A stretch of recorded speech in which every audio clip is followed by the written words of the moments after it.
Mission 100, Day 45. Readings from the Holy Bible, the Old Testament, the second book of Samuel, chapters 1, 2, 3, 4, 5, 6, and 7, Psalms 134, 135, and 136. From the New Testament, the Acts of the Apostles, chapters 1 and 2. Second book of Samuel, chapter 1. David mourns for Saul and Jonathan.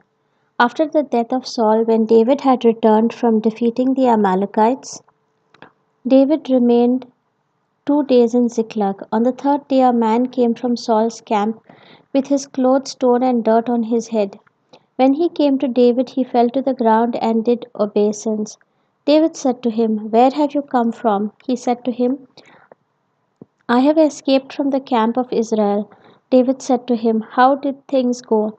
Tell me." He answered, "The army fled from the battle, but also many of the army fell and died, and Saul and his son Jonathan also died." Then David asked the young man who was reporting to him, "How do you know that Saul and his son Jonathan died?" The young man reporting to him said, "I happened to be on Mount Gilboa, and there was Saul leaning on his spear, when the chariots and the horsemen drew close to him. When he looked behind me, he saw me and called to me. I answered, 'Yes, sir.' And he said to me, 'Who are you?' I answered him, 'I am an Amalekite.' He said to me, 'Come, stand over me and kill me, for convulsions have seized me, and yet my life still lingers.' So I stood over him and killed him, for I knew that he could not live after he had fallen. I took the crown that was on his head and the armlet that was on his arm, and I have brought them here to my Lord." Then David took hold of his clothes and tore them, and all the men who were with him did the same. They mourned and wept and fasted until evening for Saul and for his son Jonathan, and for the army of the Lord and for the house of Israel, because they had fallen by the sword. David said to the young man who had reported to him, "Where do you come from?" He answered, "I am the son of a resident alien, an Amalekite." David said to him, "Were you not afraid to lift your hand to destroy the Lord's anointed?" Then David called one of the young men and said to him, "Come here and strike him down." So he struck him down and he died. David said to him, "Your blood be on your head, for your own mouth has testified against you, saying, 'I have killed the Lord's anointed.'" David intoned this lamentation over Saul and his son Jonathan. He ordered that the song of the bow be taught to the people of Judah. "It is written in the book of Jasher," he said, "Your glory, O Israel, lies slain upon your high places. How the mighty have fallen! Tell it not in Gath. Proclaim it not in the streets of Ashkelon. Or the daughters of the Philistines will rejoice. The daughters of the uncircumcised will exult. You mountains of Gilboa, let there be no dew or rain upon you, nor bounteous fields. For there the shield of the mighty was defiled, the shield of Saul anointed with oil no more. From the blood of the slain, from the fat of the mighty, the bow of Jonathan did not turn back, nor the sword of Saul return empty. Saul and Jonathan, beloved and lovely, in life and in death they were not divided. They were swifter than eagles, they were stronger than lions. O daughters of Israel, weep over Saul, who clothed you with crimson in luxury, who put ornaments of gold on your apparel. How the mighty have fallen in the midst of the battle! Jonathan lies slain upon your high places. I am distressed for you, my brother Jonathan. Greatly beloved were you to me. Your love to me was wonderful, passing the love of women. How the mighty have fallen and the weapons of war perished. 2 Samuel chapter 2. David anointed king of Judah. After this David inquired of the Lord, "Shall I go up into any of the cities of Judah?" The Lord said to him, "Go up." David said, "To which shall I go up?" He said, "To Hebron." So David went up there along with his 2 wives, Ahinoam of Jezreel and Abigail the widow of Nabal of Carmel. David brought up the men who were with him, every one with his household, and they settled in the towns of Hebron. Then the people of Judah came, and there they anointed David king over the house of Judah. When they told David it was the people of Jabesh Gilead who buried Saul, David sent messengers to the people of Jabesh Gilead and said to them, May you be blessed by the Lord because you showed disloyalty to Saul your Lord and buried him. Now may the Lord show steadfast love and faithfulness to you, and I too will reward you because you have done this thing. Therefore let your hands be strong and be valiant, for Saul your Lord is dead, and the house of Judah has anointed me king over them. Ishbaal, king of Israel. But Abner, son of Ner, commander of Saul's army, had taken Ishbaal, son of Saul, and brought him over to Mahanaim. He made him king over Gilead, the Ashurites, Jezreel, Ephraim, Benjamin, and over all Israel. Ishbaal, Saul's son, was 40 years old when he began to reign over Israel, and he reigned 2 years. But the house of Judah followed David. The time that David was king in Hebron over the house of Judah was 7 years and 6 months. The battle of Gibeon. Abner son of Ner and the servants of Ishbaal son of Saul went out from Mahanaim to Gibeon. Joab son of Zeruiah and the servants of David went out and met them at the pool of Gibeon. One group sat on one side of the pool, while the other sat on the other side of the pool. Abner said to Joab, "Let the young men come forward and have a contest before us." Joab said, "Let them come forward." So they came forward and were counted as they passed by, 12 for Benjamin and Ishbaal son of Saul, and 12 of the servants of David. Each grasped his opponent by the head and thrust his sword in his opponent's side. So they fell down together. Therefore that place was called Helkath Hazurim, which is at Gibeon. The battle was very fierce that day, and Abner and the men of Israel were beaten by the servants of David. The three sons of Zeruiah were there, Joab, Abishai, and Asahel. Now Asahel was as swift of foot as a wild gazelle. Asahel pursued Abner, turning neither to the right nor to the left as he followed him. Then Abner looked back and said, "Is it you, Asahel?" He answered, "Yes, it is." Abner said to him, "Turn to your right or to your left and seize one of the young men and take his spoil." But Asahel would not turn away from following him. Abner said again to Asahel, "Turn away from following me. Why should I strike you to the ground? How then could I show my face to your brother Joab?" But he refused to turn away. So Abner struck him in the stomach with the butt of his spear, so that the spear came out at his back. He fell there and died where he lay. And all those who came to the place where Asahel had fallen and died stood still.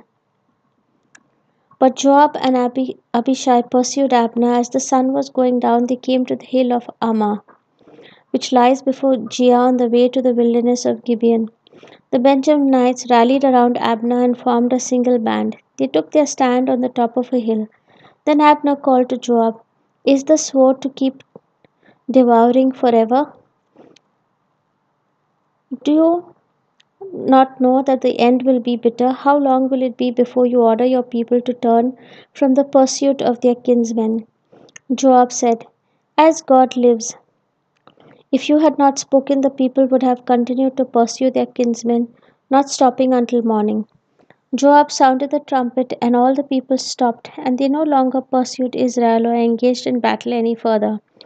Abner and his men traveled all that night through Arabah. They crossed the Jordan, and marching the whole forenoon, they came to Mahanaim. Joab returned from the pursuit of Abner, and when he had gathered all the people together, there were missing of David's servants 19 men besides Asahel.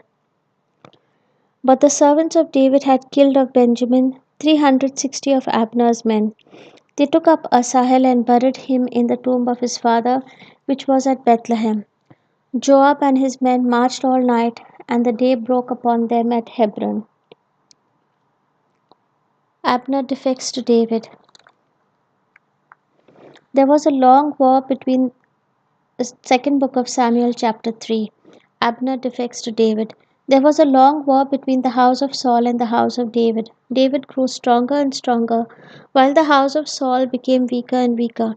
Sons were born to David at Hebron. His firstborn was Amnon of Ahinoam of Jezreel. His second, Shiliab of Abigail, the widow of Nabal of Carmel. The third, Absalom, son of Maacah, daughter of King Talmai of Jeshur.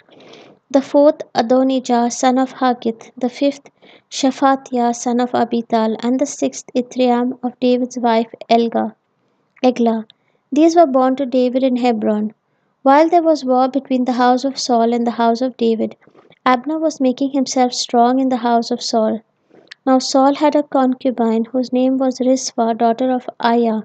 And Ishbaal said to Abner, "Why have you gone in to my father's concubine?" The words of Ishbaal made Abner very angry. He said, "Am I a dog's head for Judah? Today I keep showing loyalty to the house of your father Saul, to his brothers and to his friends, and have not given you into the hand of David. And yet you charge me with a crime concerning this woman? So may God do to Abner, and so may he add to it. For just what the Lord has sworn to David, that will I accomplish for him, to transfer the kingdom from the house of Saul and set up the throne of David over Israel and over Judah from Dan to Beersheba." And Ishbaal could not answer Abner another word because he feared him.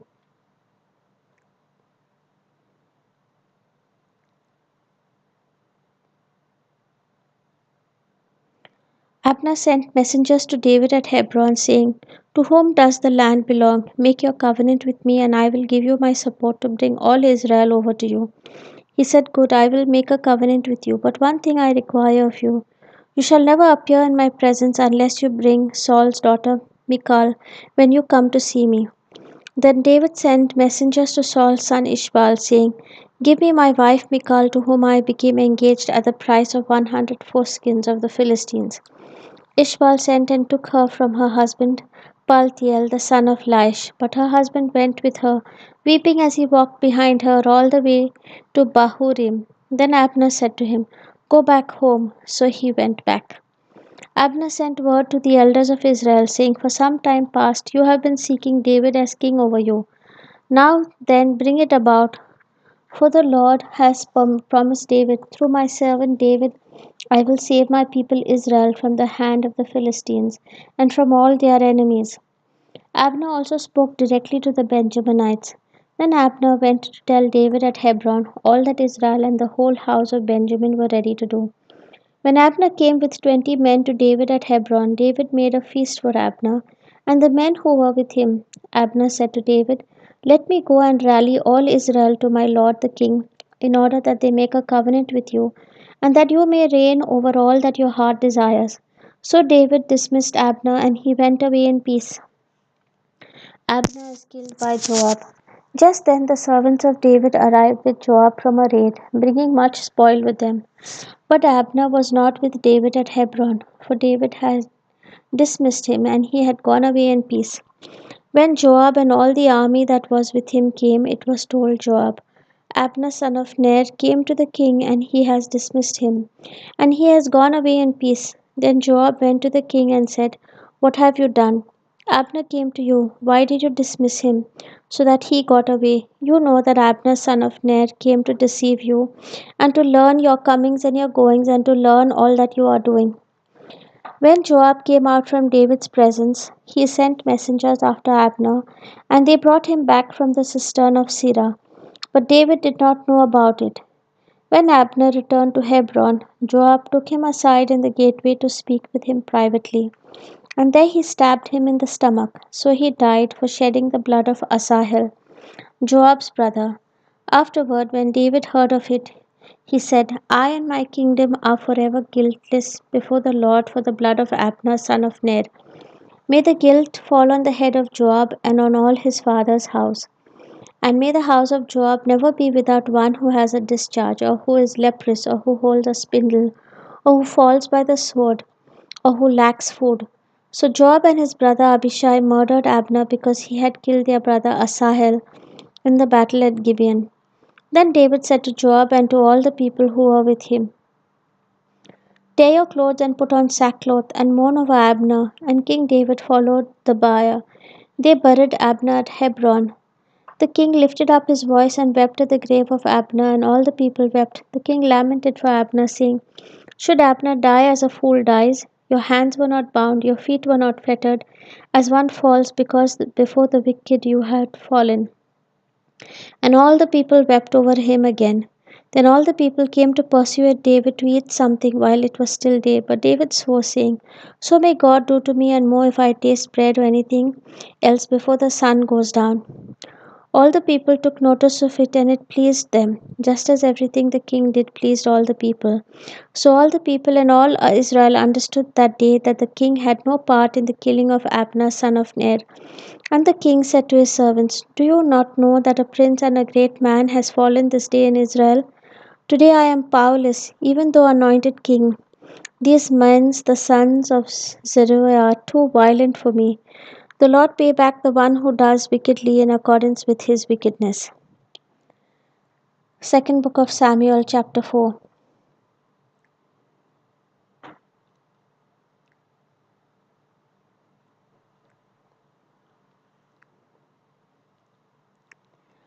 Ishbal assassinated.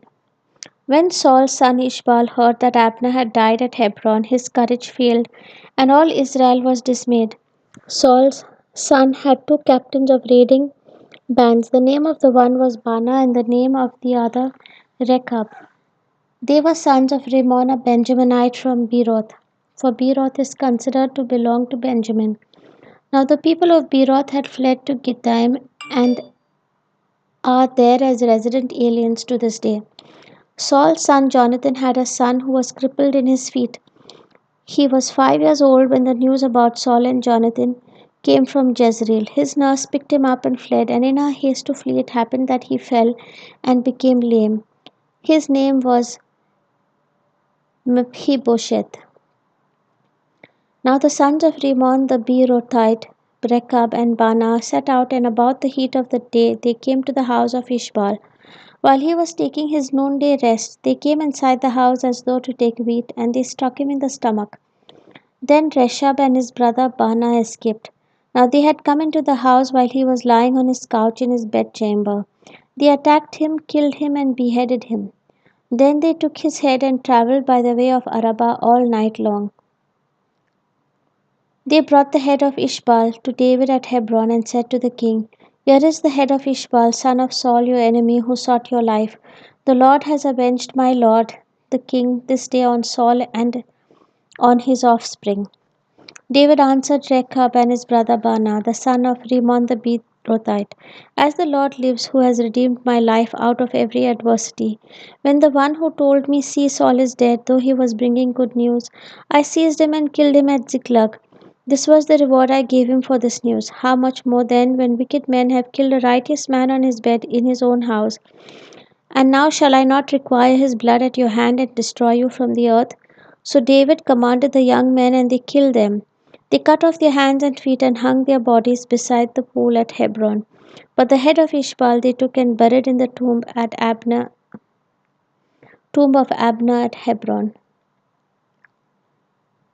David anointed king of all Israel. Then all the tribes of Israel came to David at Hebron and said, "Look, we are your bones and flesh. For some time, when Saul was king over us, it was you who led out Israel and brought it in. The Lord said to you, 'It is you who shall be shepherd of my people Israel, you who shall be ruler over Israel.'"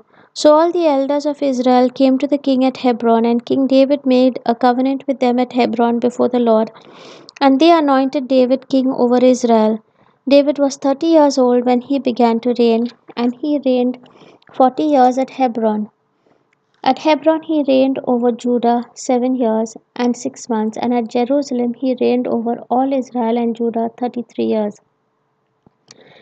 Jerusalem made capital of the United Kingdom. The king and his men marched to Jerusalem against the Jebusites, the inhabitants of the land, who said to David, "You will not come in here, even the blind and the lame will turn you back." Thinking David cannot come in here, nevertheless, David took the stronghold of Zion, which is now the city of David. David had said on that day, "Whoever would strike down the Jebusites, let him get up the water shaft to attack the lame and the blind, those whom David hates." Therefore it is said, "The blind and the lame shall not come into the house." David occupied the stronghold and named it the city of David. David built the city all around from the Millo inward. And David became greater and greater, for the Lord, the God of hosts, was with him. King Hiram of Tyre sent messengers to David along with cedar trees and carpenters and masons, who built David a house. David then perceived that the Lord had established him king over Israel, and that he had exalted his kingdom for the sake of his people Israel. In Jerusalem, after he came from Hebron, David took more concubines and wives, and more sons and daughters were born to David. These are the names of those who were born to him in Jerusalem: Shammua, Shobab, Nathan, Solomon, Ibhar, Elishua, Nepheg, Japhia, Elishama, Eliada, Eliphelet.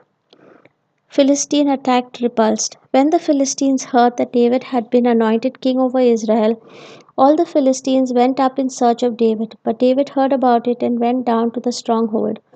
Now the Philistines had come and spread out in the valley of Rephaim. David inquired of the Lord, "Shall I go up against the Philistines? Will you give them into my hand?" The Lord said to David, "Go up, for I will certainly give the Philistines into your hand." So David came to Baal Perazim, and David defeated them there. He said, "The Lord has burst forth against my enemies before me like a bursting flood." Therefore that place is called Baal Perazim. The Philistines abandoned their idols there, and David and his men carried them away. Once again the Philistines came up and were spread out in the valley of Rephaim. When David inquired of the Lord, he said, "You shall not go up, go around to their rear and come upon them opposite the balsam trees. When you hear the sound of marching in the tops of the balsam trees, then be on the alert, for then the Lord has gone out before you to strike down the army of the Philistines." David did just as the Lord had commanded him, and he struck down the Philistines from Geba all the way to Gezer. 2 Samuel chapter 6. David brings the ark to Jerusalem. David again gathered all the chosen men of Israel, 30,000. David and all the people with him set out and went from Baal, Judah, to bring up from there the ark of God, which is called by the name of the Lord of hosts, who is enthroned on the cherubim. They carried the ark of God on a new cart and brought it out of the house of Abinadab, which was on the hill. Uzzah and Ahio, the sons of Abinadab, were driving the new cart with the ark of God, and Ahio went in front of the ark. David and all the house of Israel were dancing before the Lord with all their might, with songs and lyres and harps and tambourines and castanets and cymbals. When they came to the threshing floor of Nacon, Uzzah reached out his hand to the ark of God and took hold of it, for the oxen shook it. The anger of the Lord was kindled against Uzzah, and God struck him there because he reached out his hand to the ark, and he died there beside the ark of God. David was angry because the Lord had burst forth with an outburst upon Uzzah. So that place is called Perez Uzzah to this day. David was afraid of the Lord that day. He said, "How can the ark of the Lord come into my care?" So David was unwilling to take the ark of the Lord into his care in the city of David. Instead, David took it to the house of Obed Edom the Gittite. The ark of the Lord remained in the house of Obed Edom the Gittite 3 months, and the Lord blessed Obed Edom and all his household. It was told King David, "The Lord has blessed the household of Obed Edom and all that belongs to him, because the ark of God." So David went and brought up the ark of God from the house of Obed Edom to the city of David with rejoicing. And when those who bore the ark of the Lord had gone 6 paces, he sacrificed an ox and a fatling. David danced before the Lord with all his might. David was girded with a linen ephod.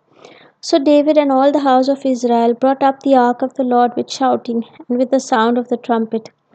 As the ark of the Lord came into the city of David, Michal, daughter of Saul, looked out of the window and saw David leaping and dancing before the Lord, and she despised him in her heart. They brought in the ark of the Lord and set it in its place inside the tent that David had pitched for it. And David offered burnt offerings and offerings of well-being before the Lord. When David had finished offering the burnt offerings and the offerings of well-being, he blessed the people in the name of the Lord of hosts, and distributed food among all the people, the whole multitude of Israel, both men and women, to each a cake of bread, a portion of meat, and a cake of raisins. Then all the people went back to their homes. David returned to bless his household, but Michal, the daughter of Saul, came out to meet David and said, "How the king of Israel honored himself today! uncovering himself today before the eyes of his servants' maids, as any vulgar fellow might shamelessly uncover himself. David said to Michal, "It was before the Lord who chose me in place of your father and all his household, to appoint me as prince over Israel, the people of the Lord, that I have danced before the Lord. I will make myself yet more contemptible than this, and I will be abased in my own eyes. But by the maids of whom you have spoken, by them I shall be held in honor." And Michal, the daughter of Saul, had no child to the day of her death.